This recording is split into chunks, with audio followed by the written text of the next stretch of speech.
also from SCG for his work in randomized survey design and wavefield reconstruction via sparse inversion, compressive sensing. So welcome, how should I? Thank you. Felix Herrmann, or I don't know. Is that Felix okay? Felix is fine, sure. Okay, so thanks again for accepting my invitation. In the beginning, I talk a lot because I gave some introduction, but you're gonna be the one talking soon a lot. So thanks again for accepting my invitation, and I would like to share with the audience the story about when I met you in person last year, before I start to ask the questions. So when I started my PhD at Mainz, during my first semester in 2018, I took a class called Sparse Signal Processing, and my final project was about compressive sensing. So of course, my final paper was full of reference of Felix Herrmann everywhere in the paper. So in the geophysics department, we have this geophysics graduate seminar that happens every Wednesday, the Highland Lecture. And every Wednesday we have a different guest speaker, and students and faculty have the chance of meeting and talking to the speaker during that day. And also students can go to lunch with the speaker. Then I remember when I received this email in 2019 announcing that the next speaker was you. And I was like, wow, I will meet this guy. Like I cited him so many times, and now I have the chance to meet him in person. So I was one of the students who signed up for lunch, and we went to a Nepalese restaurant. I don't know if you remember. And then when we were getting the food, I said, oh my God, I hope this is not spicy. And then you said, where are you from? I said, oh, I'm from Brazil. And you said, oh yeah, Brazilian people, they don't like spicy food, unless you are from Salvador. So I'm like, I'm from Salvador. So yeah, probably I was the first person from Salvador you met that don't like spicy food, but it was very nice to spend some time with you talking about Salvador. And some people we know in common, like we talk about Reinan, Pestana, Milton Porsani. They are probably watching this show. And I know you also love Brazilian coffee. That's true, right? Sure. I remember that. So I would like to start this interview with a question related to Brazil, to Bahia, to Salvador. I know you visit the UFBA, the Federal University of Bahia, for some days, and you spend some days in Salvador. So do you have any special memory about something that happened during your time there and in Bahia that you think it would be nice to share with us? Oh yeah, well, a couple of things. From the city, we found a fantastic CD store somewhere in the old town. I bought a lot of music back that you would never hope to find in the US. And then we also spent some time, I forgot what's called, like an hour boat ride out where you have these sort of an island where you have the houses very close to the water. So I don't know. We stayed there.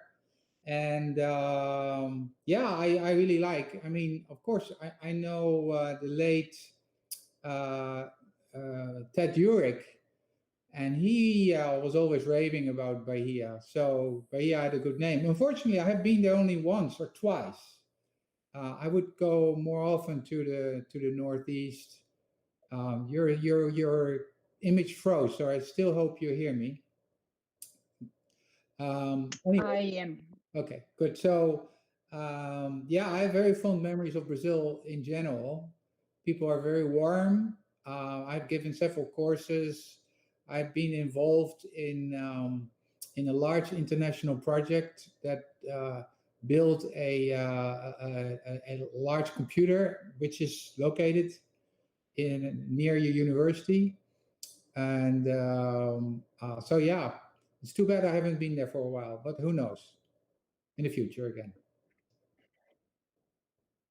That's great. So to start like the questions now about like your career, you have a bachelor's and a PhD from Delft in engineering physics. So right. How did you end up with geophysics? Okay, so there are maybe two or three sort of answers. One, I ended up in engineering physics because my father, my late father, he played tennis, and he played tennis with Berghout. Even though Berghout was significantly younger, my father always beat him. So, but when I was a high school student, I had to decide what to study, and I went actually to see Berghout to ask him, well, should I go study engineering physics? And so I did that in, I think, 82 or 83. And then I became an engineering physics student. And then, so we're towards our masters, we had to decide what direction you would go in. And I really had a choice between sort of image processing and the laboratory of acoustics and seismics, I think it was called. And I decided to go for seismic because I felt it was more physics, right? There's a wave equation, there's no image equation really.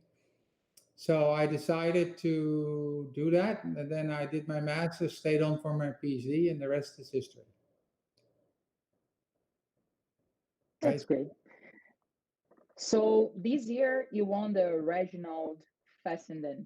Is it Fessenden? Fessenden, yeah, I don't know how you pronounce it. Award from SCG, which is given to a person who has made a specific technical contribution to exploration geophysics, such as an invention or theoretical conceptual advancement, or for that merits special recognition. So you got this award as a recognition for your pioneering work in the development and application of compressive sensing.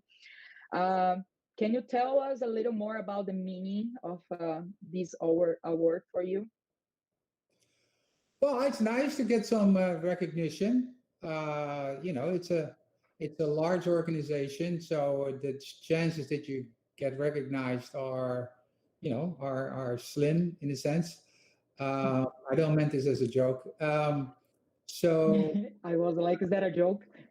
I think, you know, I think what's nice about it, but it also teaches you a lesson. So I was very fortunate to be invited at a long-term workshop at the University of California, Los Angeles. It's called the Institute for Pure and Applied Mathematics.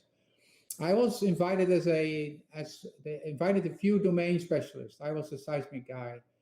And a program during which compressive sensing was basically born. So the two seminal papers of compressive sensing were written during that term, and there were talks about it. And I was lucky enough to pick on, you know, to be there and to see that stuff. To translate it then to solving problems in seismic, where you're much more constrained in what you can do, and you're dealing with a very conservative industry, it took a while. It took actually more than 10 years before actually, I think we started this in 2004, 16 years. Wow. So that is a little bit discouraging that it goes so slow. The encouraging part is that, you know, a company like ConocoPhillips who we shared sort of the prize with, have gone on record to say that they saved like $300 million with this technology. So that's nice. So it's great to see that this technology is making it in the field. It's a bit discouraging that it takes so long, and there are a lot of patents that are sort of troubling the waters. But other than that, it shows that academics can really take a leadership role in driving innovations, and it's nice that we received the recognition for that. And in your opinion, what was the most important moment of your career until now? Was this award or something else? Whoa, what's the most important? I don't know. I really love it when my students flourish and do, and when they give their talks for their PhD defense and they give a good talk. That's one of my highlights. I really like that. I think it was nice to get the prize. It was a little bit a downer that it was all online, but that's not the same as doing things in person, I guess. I organized in the good days consortium meetings, which were a lot of stress but a lot of fun too. Yeah, I like the you know, what's nice about what we do is that in the end people do care, right? So even though the innovations may go slow, still people do care. There's lots of research done at universities where nobody really cares, except for a very small group. So in our case, if you do something, people really apply it. So I like that. Okay, nice. Now moving to questions about geophysics. So did you have any particular reasons when you decide to specialize in seismic imaging and modeling? Well, as you can see, I like to work on lots of things. Depends a little bit how many Yeah. I have. So, but it has taken time, right? So the problem is if you are a new group, so that's a little bit different, say, for the established consortia where there's a lot of sort of institutional memory. But if you're a new group, then it's a difficult field to enter, right? There's a lot of computational things that you need to do. And so it was for me sort of easier to start with sort of seismic data processing, like, missing trace interpolation and doing deep blending, all these sort of things. But then as time progressed and as experience improved, and as I was lucky to have some students, we are now one of the leading groups in computational seismology. We have open, I don't know whether people are aware of this, but we have all this open source stuff that we develop in collaboration with Jared Gorman at Imperial. And these codes, they beat industry codes, right? Or are very close. So we came quite a way. Now, whether the industry recognizes this, or even my colleagues in academia, is a second thing. But you guys should pick up on it, right? Because lots of people are, and that's a little bit also in the industry. Oh, these academia, they can't be, they can't really be there. You can't take them serious. That's a very unfortunate sort of attitude that persists sometimes amongst people in industry, and that sort of hampers innovations too. On the other hand, it's great that if you work with some smart minds, you can make enormous progress. So there's now open source to do full wave inversion, reverse time migration, everything that you couldn't do like a couple of years ago, right? In 3D. Yeah. So in your opinion, what are still the main challenges in seismic imaging and modeling? Well, I think, it's a difficult problem. So in a way, by the way, and not many people may be aware, there's an enormous parallel between deep learning, and particularly deep learning is convolutional neural networks, and full waveform inversion. They're both nonlinear. They both involve, if you go to larger models, pretty compute intense stuff. The problem a little bit with FWI is there's so many tricks. And so in the machine learning community, there's a very large community which allows you to explore many, many more tricks. And they have, at least some of them have the intent at least to sort of disclose what they did, or they have some code that you can reproduce results with. Certainly not for everything, but for the academic side, yes. While there are efforts in our field to do some of that, I mean, Sergei Fomel started all this reproducible research almost 2 decades ago. Still, there's less of it. It's much more competition and not necessarily saying what you do. So it's a bit frustrating because I'm not necessarily have the resources or the time to, figure out all those tricks for FWI, for instance. So that's a bit frustrating. And there's also a lot of where people do things, but they don't say what they do, or they cut corners, right? I don't know. I encourage everybody to look carefully if they show, for instance, an FWI on the BP salt model, then in many cases, people shrink the vertical axis and don't say it, right? Yeah. And so I became a little bit allergic to that, right? So if you do it and you say it is one thing. If you do it and you don't say it, then I don't know. So anyway, it's so you asked me why I went to modeling and FWI. Well, I mean, that's where the most physics is, right? And I like to work on things where you can really drastically make computations cheaper or do things that you otherwise could not do, right? I like that sort of stuff. And about like, because I believe the talk that I attended with you was also related to seismic acquisition.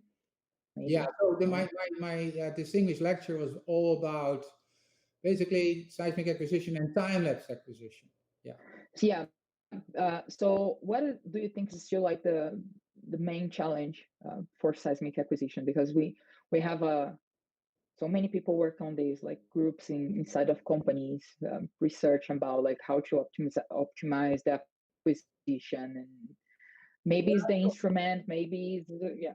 One thing I think people are a little bit risk averse, and so that has sort of hampered innovations. I think also certain patents that have been filed is sort of stifling innovation to some extent. And then certainly for the time lapse, I feel that people are a little bit stuck in their ways of thinking. So the controversial message that I sort of advocated as part of my distinguished lecture was to say that what people normally would do is they would take all efforts to replicate their surveys as to make them repeatable. So if you look at say two different surveys, that the differences are not due to differences in the acquisition, but they're due to differences in the earth. And they rely doing that on exactly replicating, which if you work with dynamic acquisition, say towed arrays, it's hopeless, right? That's not going to work. And so I said, well, maybe it's much better to do randomized acquisition and then just to do totally independent random surveys. And I showed that you can actually then do at least as good, right? That has not been verified yet in the field. And somebody has to be courageous enough to do that. And of course, that's a risky business because, if you spend $200 million on a time-lapse survey, you want that to give you what it should give you, right? So, but I do think industry could do much better there and innovate faster. I think in that sense, our industry can learn a little bit how fast innovations go in the machine learning community. Okay, so talking about machine learning, currently important applications of machine learning techniques have appeared in geophysics all the time. So in your opinion, are these methods able to help in the challenge of seismic imaging? Yeah, certainly in inversion. But most of the papers are not really doing that, although some are.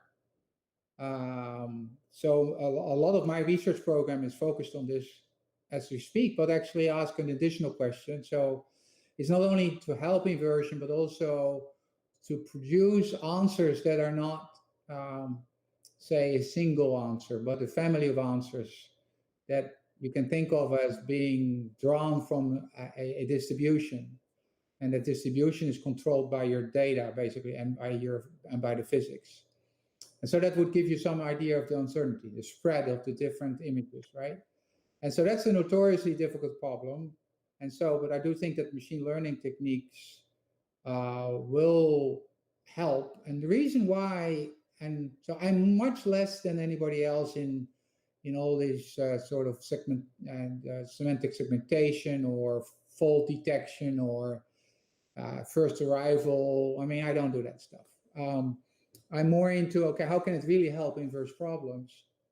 So these neural nets are pretty good at representing high-dimensional probability density functions, right?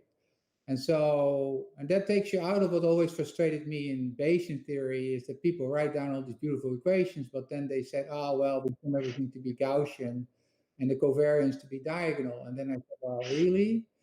And so this is where I think machine learning can help. But still, there's some enormous problems, right? So I attended yesterday, a two-day workshop organized by the Department of Energy that's about randomized algorithms, and a lot about it is also about uncertainty. And so people don't know how to do that for high-dimensional problems, and seismic ranks amongst the highest dimensional of all, right? So, yeah. So I do think there's a bright future, but it's not trivial.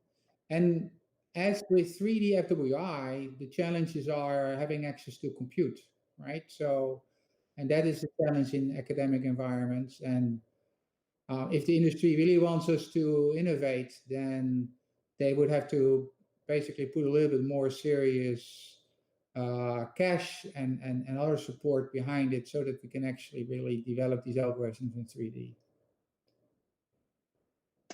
It's funny because the next question, I wrote that question. Okay. And it's related to, like, I asked about this machine learning now, but I didn't know where you were going to reply, like where you're going to answer. But my next question is, like, I see that you have many publications in the area of Bayesian inversion, uncertainty, quantification for inverse problems, and now like all of that related to machine learning, right? So in your point of view, what is so important to quantify uncertainty, and what is the price that one can pay when ignoring it? Why is that so important to talk about uncertainty? That's a very good question, but you maybe even want to take a step back. Why does seismic exist in the first place? And by the way, this is under pressure, right? So in the non-conventional, there are certain companies that are thinking to throw out all their seismic periods because they don't see what the added value is, right? And what's the added value of seismic? I think the added value of seismic for an important part is to de-risk, right? So either to de-risk that you drill a dry well, or to optimize and de-risk the way you optimize your production. And so in a general sense, seismic is already in the business of trying to de-risk, which is sort of very closely related to managing the uncertainty in a way, right?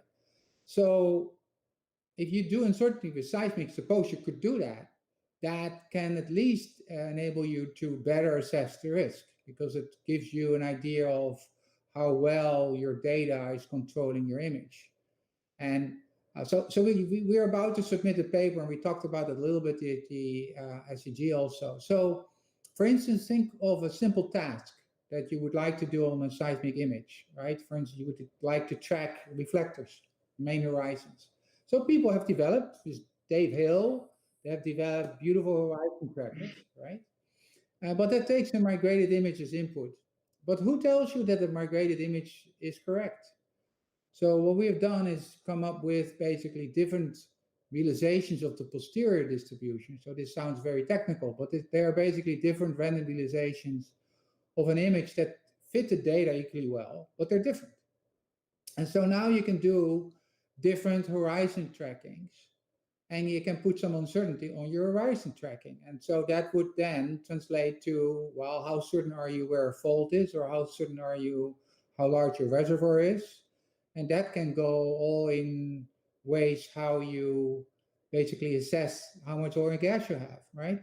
But it's a good question, because it's not completely clear what is really, what does it buy? I mean, same in medical imaging, right? If you try to explain to or give a doctor uncertainty on their image, they may not even know what to do with it.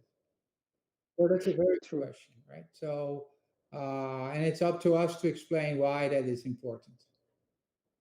Right? Yeah, I have to agree with you that sometimes when people talk about Bayes theorem or this stuff, but then they use all Gaussians and everything, it's diagonal matrix. This kinds of like give me some chills. Today about, since these problems are so large, I talked today about uncertainty of uncertainty. So I can live with the fact, I mean, first of all, I think it's good that you need to know some spread, but then you need to know what's the spread of the spread. In a sense, it's good that you know sort of where your answer is, but then also that may not be completely certain because these problems are so large scale. But to know that rather than nothing, where you believe that the image you get is the nothing but the truth, that could be really misinformed people that make decisions, right? Whether these are so go ahead. No, nowadays that, for example, for drilling, like for companies, or I think that oil companies are putting more value to uncertainty estimation nowadays too, because it is necessary. Like otherwise, they lose money. And nowadays, with coronavirus and all these problems, they cannot. It's very hard. They have to. Yeah, it's very difficult to do, and the hardcore uncertainty quantification community, unfortunately, is very pure. Can therefore never really treat a model with more than 100 or 1,000 variables, whereas we have 1 billion. So I don't think we get the answers from them. I think where you should be excited about is that the deep learning, machine learning, deep convolutional network community is asking these questions, and they will have a similar practical attitude as we have. So I think if you carefully look what they do, or work with them, I think we may be able to tackle this. But it's hard. I mean, it's really difficult on high dimensional problems. Really that would be the next question, because it's related to quantum computing. When we have this power, then do you think it will in some time become a key for solving geophysical inverse problems? Well, maybe in your lifetime, but not in mine. I don't think so there's a big language difference, right? So I was at the HPC workshop in the Middle East last year, and a guy from IBM gave like a whole afternoon sort of a tutorial. And they speak a different language, and it took a long time to actually understand what they're up to. And so what they're up to can be quite cool, actually. But I'm not so sure that they are able to work with relatively low dimensional problems. Again, our high dimensional is killing us, right? So never say no, that this is never going to go anywhere. But I don't expect any major breakthrough for our field anytime soon. I think for lower dimensional NP hard problems that are, so basically problems that are combinatorical, but not even that high dimensional, there's gonna be some breakthroughs there, right? So, but to go to a wave equation based inverse problem, unless you can do sort of annealing on the wave equation where you encode the wave equation in the hardware, right? So if that thing is basically mimicking what the wave equation does, then maybe you can do sort of an annealing on that, right? But I don't know. So I'm not so sure, but never say never. I do know that I think June Trump at Princeton, I think, is looking into it. So maybe I go somewhere. Okay. I think it's important. I mean, if you think it's for seismic, but it's much more important for medical, right? So you can't really, and my group is sort of moving towards medical for reasons that everybody can guess. But then if you want to use these techniques, you want answers quickly. And they are computationally not as big as seismic, but not that much smaller. So there's a real challenge there. Okay, moving now to industry and academia. So how do you see the partnership between academia and industry in the development of applied and exploration geophysics? I don't know whether the industry people here are going to say what I'm going to. Okay, first I will start with the positive, okay? I think the industry has actually played an important role, and the consortium structure, while it exists in other fields, is quite unique in our field and has been responsible, I think, for quite a lot of innovations. And so if you compare that to medical imaging, there's nothing like that, right? So companies like GM and Philips, they don't support consortia at academia, as far as I know. So having said that, though, I don't think the industry has, and this is sort of a catch-22. So I don't think they have been able to extract enough value from it. And with that explains why, say, the contribution to the consortium at mines, I think, is still at the same rate as it was 30 years ago. So so the amount of money the industry pays towards this consortium is just out of whack, right? So that's one. So, but that's of course a function of expectation. But whatever a university can deliver depends also on how many resources they get. So I do feel that industry is just way underfunded. What actually can come out of universities, but that then became sort of a self-fulfilling prophecy in the sense that actually the value then created in consortia diminished over time. So I think they made the biggest impact in the 80s, but now it's much less so. And in part it's because it just doesn't put any cash towards it. I mean, how can we expect to make breakthrough developments in 3D FWI for $50,000 a year? That pays for half a student. Without that's so true. So I mean, so I don't think we'll planet there on with that. It's very sad though, because I do think that academia has been responsible for a lot, if not all, innovations in the industry. But a lot of managers say, well, we don't extract any value. But that's not always the fault of the consortium. It's also the relatively restricted sort of resources the researchers have in companies, and their very tight-lipped IP and confidentiality and other that completely closed innovations off. So, to the level that a student could go for an internship in a company that would be productive, but there was no follow-up. The code bases didn't talk to each other. So frankly, there was an incredible mismatch between what happened in academia and industry, and a lot of missed opportunities. Now, if you look at how that happens in the machine learning, it's completely different.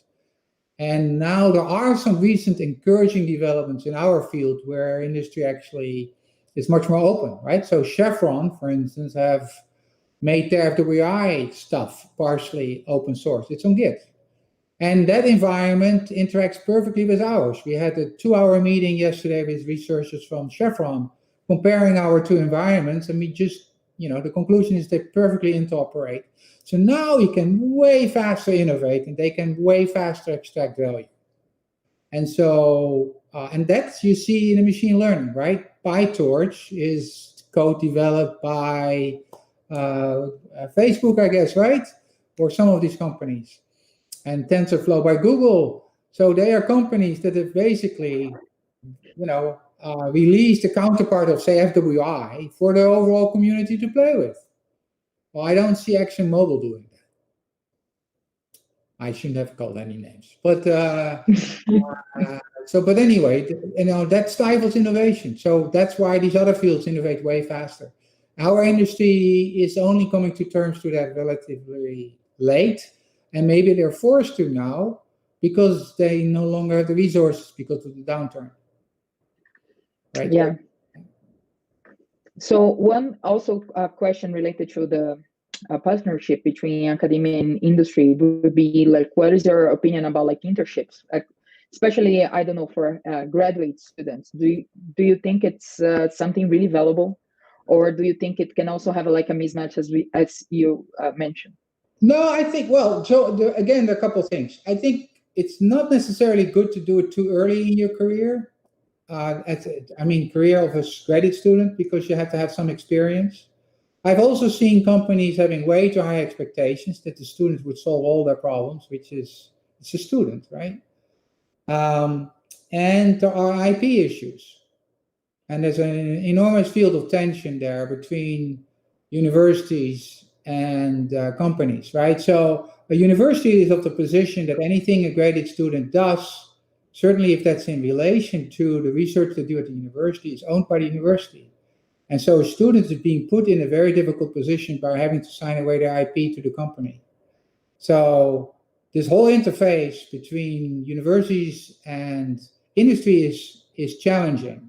So the way I handle it, no IP, no deliverables, everything open source. Everything we do is pushed out as publications as an open source, which makes that easier. But that doesn't mean necessarily that the company will reciprocate that, right? So they could take something from the student during an internship and slam a patent on it, or do all sorts of other things that are basically not playing fairly. Right. So, but in general, I do think you can get a lot out of an internship. But again, I think there used to be these very different, not talking to each other environments. I think now with open sourcing, it would be much easier. So that would be easier to take stuff that's open from the university to the company and back, and it could make everybody way more productive. But IP needs to still be very carefully managed.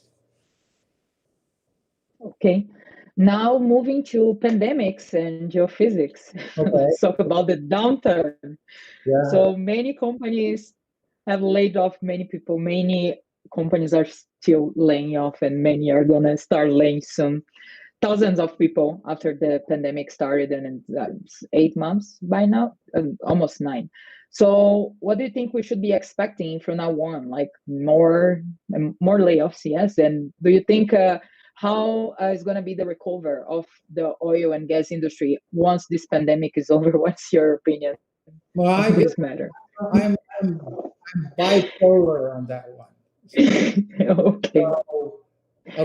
So one thing says, one thing is this, right? So if a field is dying or about to die, so with that I mean, if we are past oil peak, right, and go from a constant growth to a decline, it's often very difficult to recognize that, right? It's because it's like you're the frog in the pan and somebody lit a fire on it and you don't know when to jump out, right? So that's one thing, right? And so that's one thought. The other thought is, well, there's no way in hell that society is going to meet its energy needs, at least for my lifetime and for a good chunk of yours. So they will still need oil and gas.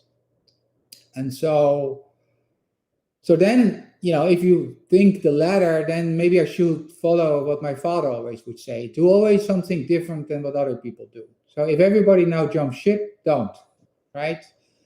But it's a difficult call, right? So what I do to hedge, and I tell my students, is I tell them, don't go too deep in only something that is seismic. So it's important that you understand the domain seismic, and it's important that you understand what the questions in the field are, but also be cognizant what happens in other fields and understand connections.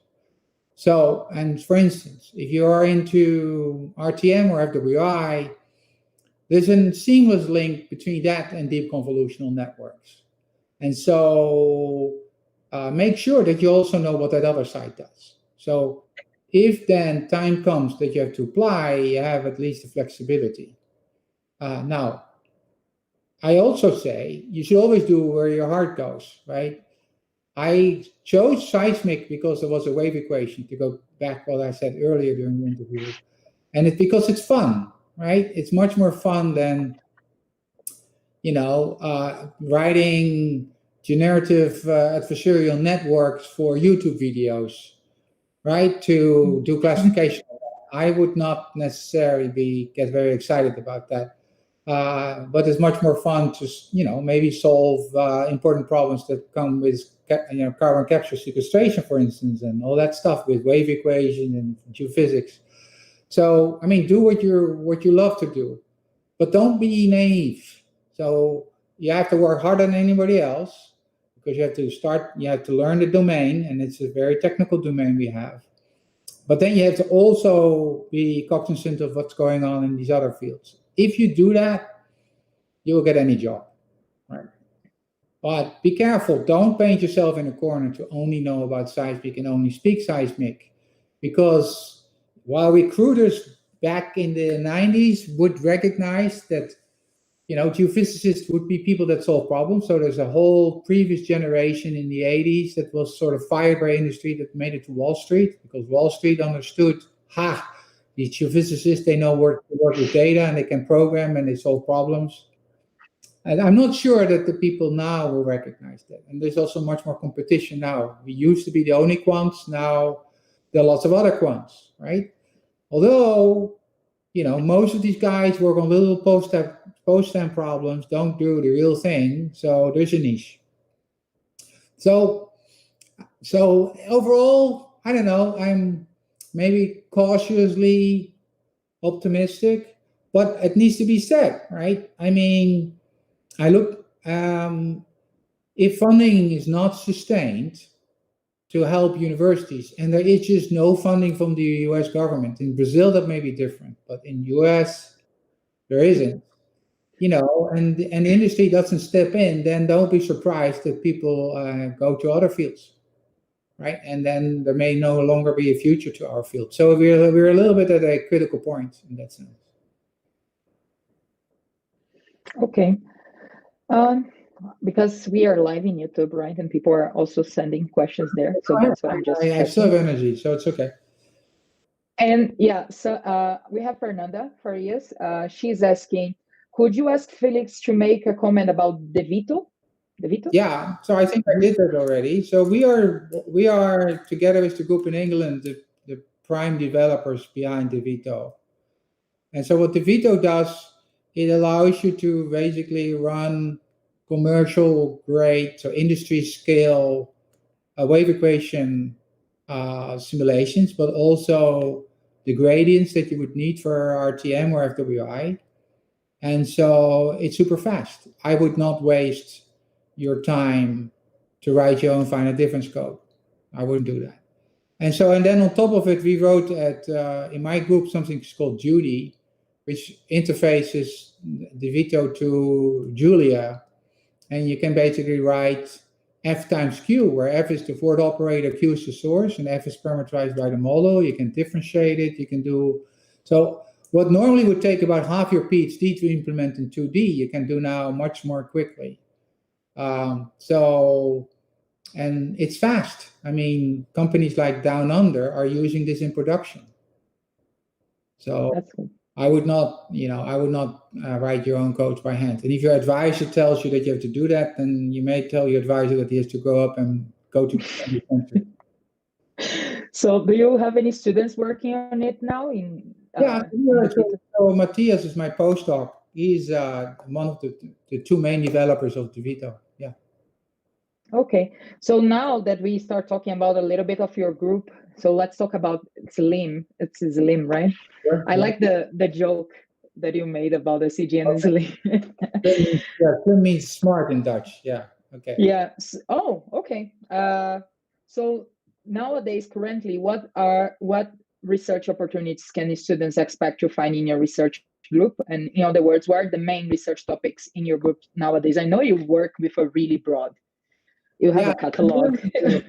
My group is a little bit shrinking because I was, there's transitioning from one university to another and then moving consortia is basically challenging enough, and then you're being hit by COVID. That doesn't help. So, but we work basically on wave equation-based imaging problem and uncertainty quantification, right? So, and machine learning. So the confluence of these three. And so, but then we are particularly interested in the time-lapse aspect of it. So we want to, for instance, one of the projects that I'm interested in and I want to contribute to as open source, because that's maybe another thing we didn't touch upon, right? Is that, the oil industry, of course, certainly with the younger generation, has sort of a bad name. And in part, we're to blame, right? We have been, and still are, a big part of the problem. But there are ways we can become part of the solution. And so one of the, I think, only viable solutions that we have to deal with the climate challenge is carbon sequestration, right? And I say this because there's a very interesting thing that happened this summer with Microsoft, for instance, right? They invested heavily in forestry in the west of the United States, and guess what happened? It all burned down. So everything that was captured all the captured CO2 was released and more. So they're not making what they sort of are trying to do is to produce less CO2, become more and more carbon neutral. They want to be carbon neutral by 2030 and recapture all the CO2 they ever produced by 2050. So I think carbon capture and we were, of course, mostly interested in sequestration and then mostly in the mitigation of the risks of that, right? You don't want to have a CO2 blowout. So I think we as geophysicists can play an enormous role. And one of the things I want to do is develop an open source repository that allows you to do and gives everybody, whether it's people in Brazil, in India, in Indonesia, wherever they are, they can do this at an industry scale. So that's one of the aims I have.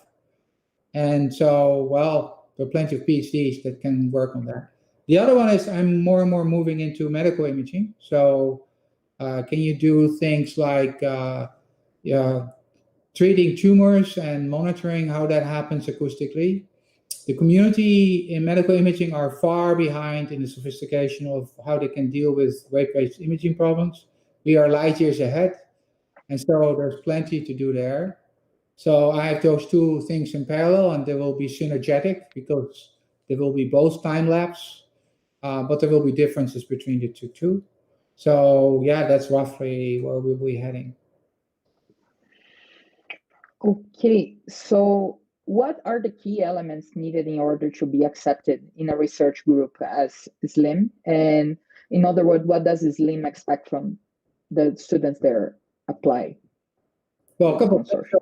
So at Georgia Tech, that's a bit different than UBC. At Georgia Tech, there's quite a regimented admission process, and but then the sort of the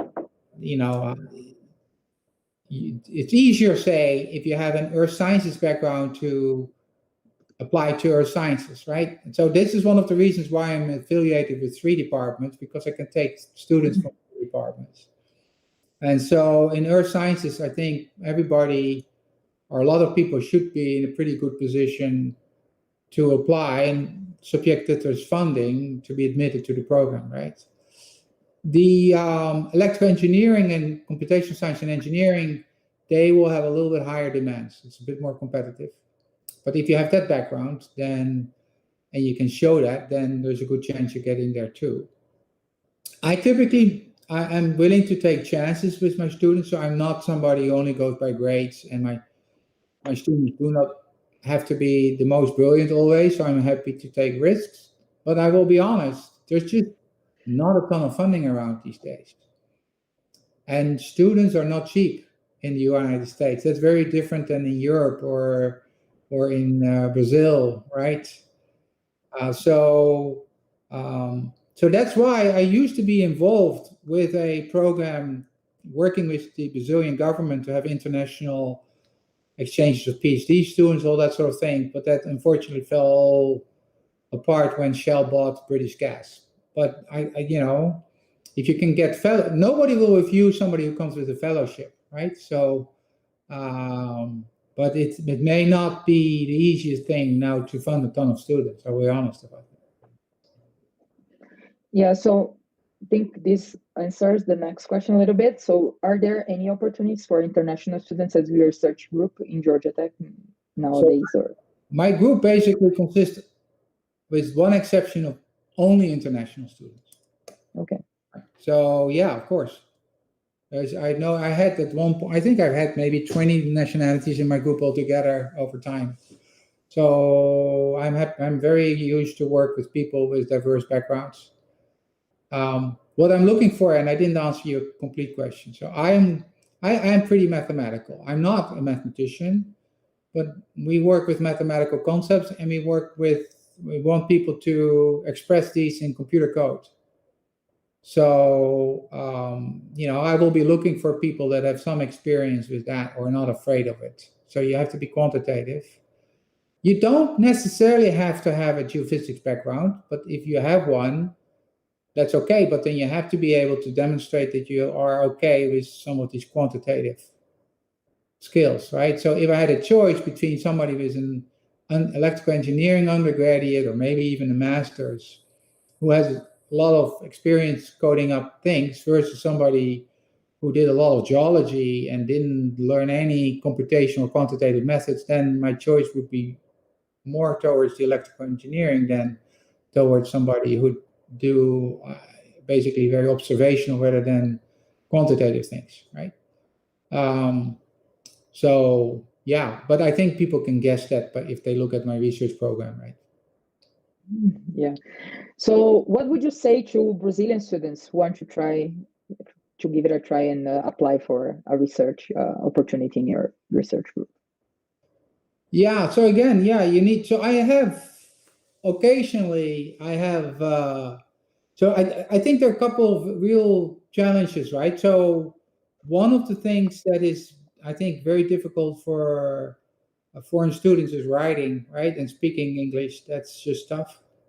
Writing in general is tough. It's tough for everybody, but it's particularly tough if you come from a different language. And so, but yeah, I mean, again, if you are, I mean, I've seen people that are technically pretty good, I mean technical. I mean both on the math as well as the computational side. So if you can demonstrate that in your application, then I wouldn't know why I would not consider your file. And I do know that I've been Brazilian students quite successfully, both in Europe as well as in the United States, going through programs, right? Ivan Vasconcelos is one. There are several other, right? So, that can work. And I'm very open to it. That doesn't mean that every professor is open to it, but I'm very open to it. And I think now, the new elections, that I think things will be easier. So it has been. I hope so. Everybody hopes so, but I'm pretty sure it will be easier. Although COVID will still linger for a while, but things should get much easier. And then we get the Roaring 20s, right? You know what the story is between the two and 1918, right? So I didn't know that. But there was the Roaring 20s, which basically, I think, if I understand it correctly, everybody was partying for years. That's after the pandemic. So we may have a time where people are, having more fun, and maybe things get easier after the pandemic. I really hope so. Yeah. Okay, so just more comments about the chat. Like, people are thanking you for your advice, your comments, and also Marcus said that he didn't know about Judy before, and it's exactly what he needed. So we actually mentioned the Judy stuff, help someone. Yeah. So now just going to the final two questions that I always ask for all the people that we do the interview. Okay. These are for just the final remarks. Which advice would you give to students who are starting their studies now? So I think I mentioned already a couple. Yeah. So, okay. So it's important you understand the domain and the questions in the domain, right? Because that sets you apart, say, from lots of, say, pure computer scientists or pure mathematicians who sometimes have the tendency, it's dirty to know a discipline or a specific domain. And I'm vehemently opposed to that, because then you never solve a problem. Having said that, though, you will have additional responsibility, and you need to take this serious, because you will regret it if you didn't, and you graduate when you can only speak seismic language, and you have no idea what's going on in the world around you. And then if the seismic industry is not hiring, you're toast, right? So I would strongly encourage you to take machine learning courses and take the computational ones, and see and try to find connections that exist between that field and your field in geophysics, or maybe even bring in machine learning techniques to geophysics. But make sure that you're well versed in both. Okay, now there will be for sure a shortage in people that know machine learning for the seismic industry, because the seismic industry, frankly, doesn't stand a chance to hire anybody who comes from the mainstream machine learning. Right here, for instance, Georgia Tech, it's there's an enormous amount of machine learning activity. None of them will be picked up by oil and gas industry. They'll all go to Google or to usual suspects. They pay better. It's a more exciting career, but you work on analyzing YouTube videos. So I mean, the nice thing, if you understand this and you understand the geophysics domain, then the oil and gas, and if the oil and gas industry is hiring, they will certainly hire you. If the oil and gas industry is not hiring, but you know enough machine learning, then the Googles will still hire you. Right? So one of my students just joined Azuri Research, right? So, but keep those options open. So it means harder work, but then you're no matter whatever happens, you will be okay. Okay, and finally, which advice would you give to the ones that are graduating now? For example, myself, that I don't know, now I'm what is going to happen to my life? My research, for example, is not related to machine learning. And then you're in the middle of this crisis and it's just so much uncertainty. Yeah. So what advice would you give to those who didn't hear your advice about like when they were starting their career, but just now and well, try to take, I don't know whether you're still, look, there are lots of these open free machine learning courses. I don't know what topic you exactly did your PhD on, but yeah, I mean, you can still catch up. If you are good in and not afraid of writing some code, I mean, this is actually quite interesting. You see that certainly in the Netherlands, a little bit less in the US, although if you look at people that are really from the US, say the spoiled, entitled, white Caucasian people, they also look down on programming, right? And I think they're completely ill-informed. Right? So I think if your willingness to solve quantitative problems, you make it much easier to get a job. The only difficulty you will have is that seismic is a bit of an esoteric field. So the people that are hiring may not necessarily understand what you did. So it's up to you to actually try to explain and relate to what you have done and where you have expertise into what they are interested in. And that onus is on you, unfortunately. But you should have tangible skills that are highly in demand, right? But yeah, you have to work harder at it, because you cannot say, I did YouTube videos and analyze them with machine learning with PyTorch for my graduate work, right?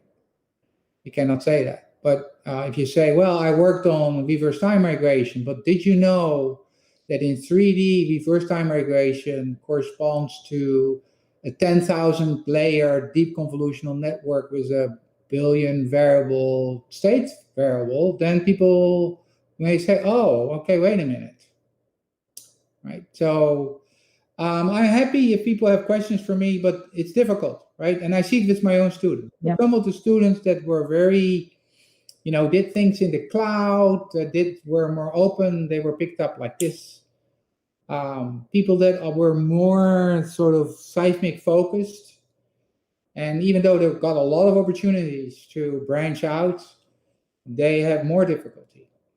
So yeah, it's not so easy, but I think you should go in with confidence. I think the strong point of our field is we work with data, we solve problems, we know how to compute things, we're not afraid of doing that. And so you have to just work a little bit harder when you apply. Now, you may end up in a job you don't like. On the other hand, if the industry hires again, you will still know the seismic disciplines. If they hire again in a few years, you may have actually a valuable experience that they're looking for, because they will have, if they come back, they will have enormous difficulty attracting machine learning people. And so because nobody cares about the field, but you do. Yes, true. Okay, I think they're 6 p.m. now. Do you still have time for one last question that appeared in the chat? Sure. So this question is from Hannah. She's a master's student in Brazil. She has been working with compressive sensing. So she's asking, what is the advice for those who are studying compressive sensing, and what are still like the main challenge in this topic? Yeah, so for you, that was the person who developed.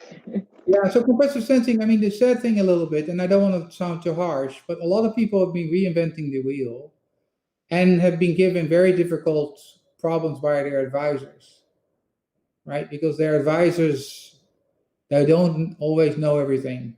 And so while it's sometimes good to enter into a field not knowing too much, because otherwise you will never try something new, you have to sometimes also be careful, right?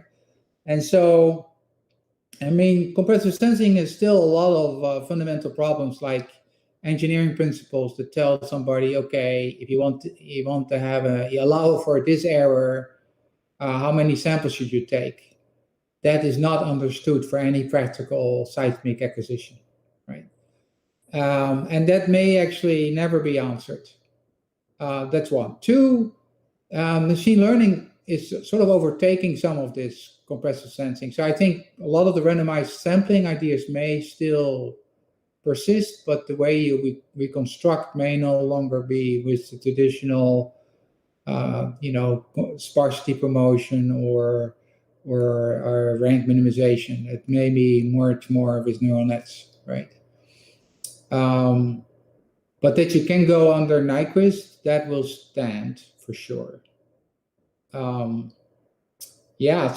still work on it. We moved away from traditional transform-based to rank minimization because it scales better to large-scale problems. And there is still demand for it, but somebody has to pay the bill. So I'm not sure where I'm going to put it in my priority. If somebody gives me money, sure. I think it's important though, because, in medical imaging, you will have similar problems, right? How you collect the data and all these things. So it's this very viable tool, but it's difficult to make any theoretical progress. It's not easy to come up with new algorithms that will outperform anything that's been done already. But I'm happy if the person has some specific questions, I can always answer them. Write me an email. Oh, okay, so that was all.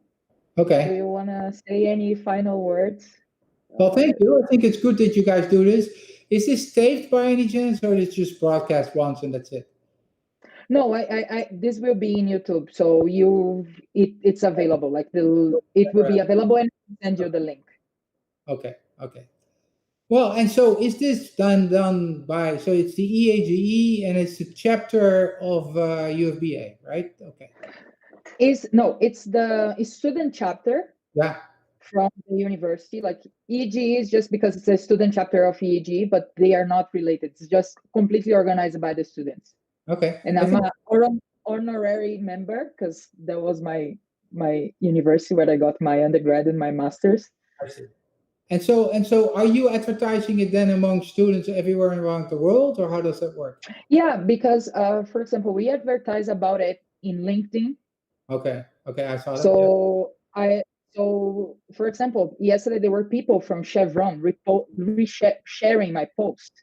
Okay. Because, and then in Brazil, it's not just students that attend. I know some people from Petrobras also are attending. The faculty are attending, people from other universities. So it becomes available in YouTube. So anyone can watch that. I congratulate you that you do this. I think it's good. Thank you. One of the things that frustrates me sometimes, I have a lot of experience, but I talk to my students, but I can play a bigger role. So I love that you do this. It's good. It's good because if this ever develops into a sort of a more of a mentor or something, think about that, because I think certainly in these times, young people could use that. And with this sort of communication tools, it's much easier than it used to be.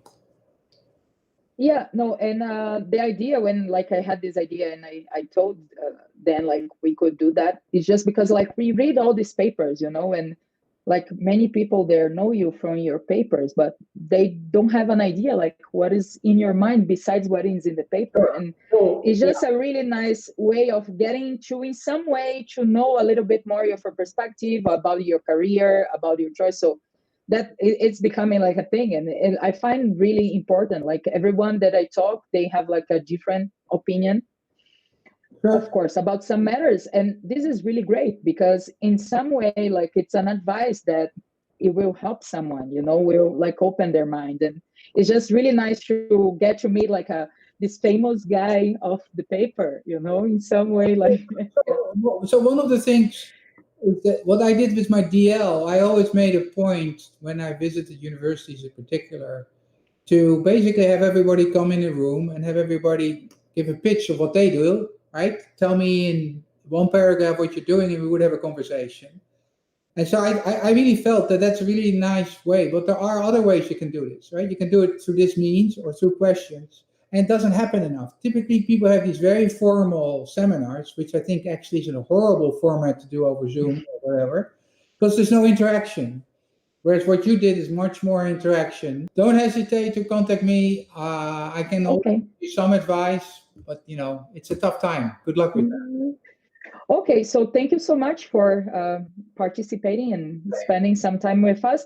And just to tell people that next week we are going to be talking to Jared Schuster, so another geophysics legend.